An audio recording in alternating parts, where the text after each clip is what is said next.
Hey friends, it's your girl Saavy Shae, and I'm here to talk about 5 regrets that I have about being a job hopper. And yes, I am a proud job hopper. However, like anything in life, there are pros and cons, there are good and bad, there's red and blue, there's black and white. So I'm going to give you just 5 of the things that I regret, not because I regret job hopping. So let me preface with that, but just 5 things that I regret from the job hopping experience. So the first thing is unfinished business. So I'm a project based learner. And so every job that I'm on, I feel like I'm on an assignment. And every assignment I have, there is some level of a project for me to do. Like that's where I feel that my strength is. So whenever I switch to another job, that means that all the work that I did in the previous job kind of gets halted. And so I feel like it's unfinished. So part of that is because I worked in smaller places where there wasn't a large team doing the work. So I was very hands on with the work. The other part of it is that, I have control issues and I know that about myself and I'm okay with that. And so I didn't have a lot of hands in those projects. So it was hard for somebody to come after me and do the work. The other part is I'm just so passionate about the work that I'm doing. It's hard for me to let go because I'm so serious about it. And I know that it is ultimately impacting students at whatever level. So the first one, again, for me is unfinished business, unfinished projects. It's hard for me to pass the baton to somebody else. But if you're job hopping, you have to understand that you can't get to the new without letting go of the old. Second regret that I have is losing touch with the people that I work with. Now, you got to understand, I started job hopping back in 2010, and social media was not as prevalent as it is now, back then. And so, along my journey, I have met some wonderful people. And of course, when you work with people, you're spending 40, 50, 60 hours with them a week. You get attached to them, you get to know them, you know their family, they know your family, and then you hop to another job and you got to start over learning new people and new family. They got to learn you and likes and dislikes and all that. And people that you used to talk to every single day, other than, happy birthday and how you doing and holidays and looking at pictures, you really lose touch with those people. Now, I don't stay anywhere long, so we haven't built, in-depth relationships like that, but still positive relationships because, I enjoy working with people. And I think in order for us to get along, we got to get along. So the second thing that I regret from job hopping is the connection that is lost every time you leave from one job going to another. The third one that is a true regret is nobody told me about supplemental retirements until like I turned 40. Okay, so for those of you who may not know, a supplemental retirement, if you're a state employee, is something that is outside of what you are mandated to do. So if you work for a state employer in North Carolina, you are probably in the state employees retirement system or the teachers in state employment retirement system. But that is not the only retirement that is optional. You can have 403Bs and 401Ks, and you can put money in separate accounts that can travel with you in and outside of a school district or an institution. Like nobody told me. And so I didn't start one until this year because nobody told me. So I didn't know. But imagine if I had been putting money in a supplemental retirement. Again, I started job hopping in 2010. I could have had almost 15 years of money set aside. But no, I didn't know. So I hope that you know and you're doing. And if you didn't know, now you know. So you can go and get you a supplemental retirement account. Even if you start with $10, $15, $25, I mean, you can blow that at McDonald's, Burger King, Cookout, wherever, Chick-fil-A on one meal. So why not take that money and invest in a supplemental retirement? Because have y'all heard about this retirement age being raised? That's another content area. Anyway, okay. Number 4 of things I regret about job hopping is what I call the 5-year itch.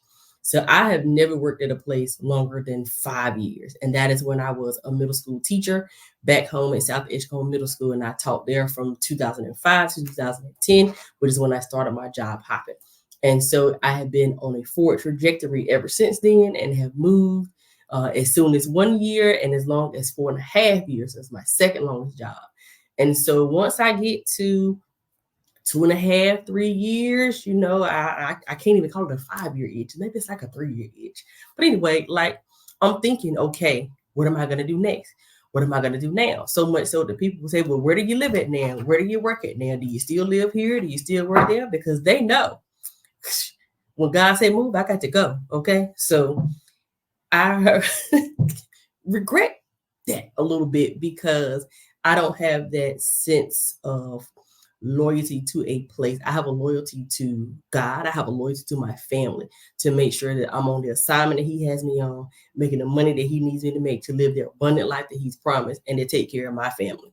So that's kind of a like, because anyway, okay, the itch. So what I try to do is number one, I'm always, aware of what's going on. Now it's helpful because it's what I do. But again, the company that you work for, the organization, they don't owe you anything. So you owe it to yourself to always be aware, even if you're not actively looking. And please, please, please make sure that you are keeping your resume right and tight. And if you need help, don't forget I can help you with that, SavyShae.com.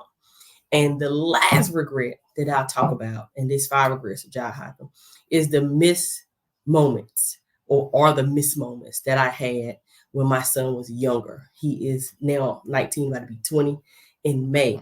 And it's not that I wasn't there or anything like that, because at one of my jobs, it was so wonderful.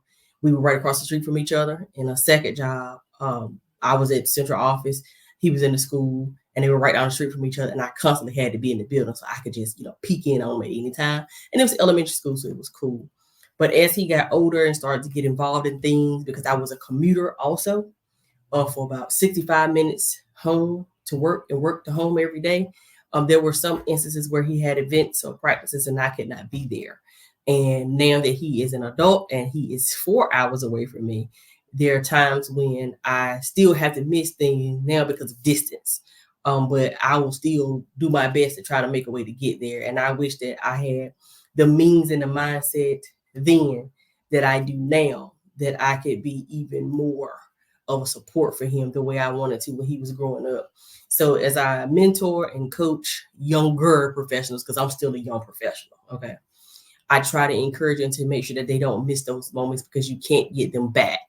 And once your children are adults, they start getting more comfortable telling you how they really feel, especially these new age kids. They're going to tell you how they really feel about things that transpired during their childhood that you may not have forgotten about, but they never forget. So I encourage you, no matter what profession you are in, no matter what you're doing, that you make sure that you don't miss those moments, that you don't make or value work more so than you do your family, and attending those events, even if you don't really want to. But sometimes just seeing your face in the place is going to make all the difference. It's going to pay off in the long run. And ultimately, at the end of the day, jobs may be great. You may get a sympathy card, if you lose somebody, but your family's going to be the one that's there for you. So those are 5 things that I regret for being a job hopper. Let me say again, I don't regret the job hopping journey.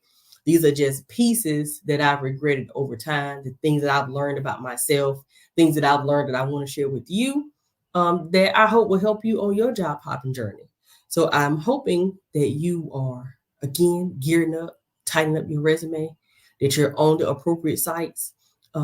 There are some ones that are very, very good. And if you look in the chat, I will drop some of those there for you. But know that you have a friend here with Saavy Shae who is rooting for you to be good. And then once you get good, to be great. And then once you get great, to get greater, because you have it in you to do so. Thank you for watching 5 Regrets of Job Hopping. Stay tuned for the next one when I'm going to tell you about that time when, well, just keep watching and you'll see the new topic. Until next time, don't forget, there's a friend that's sticking closer than a brother, and his name is Jesus. Don't forget to tune in for the new episode of Saavy Shae and Friends that's going to be dropping on March 1st. Take care.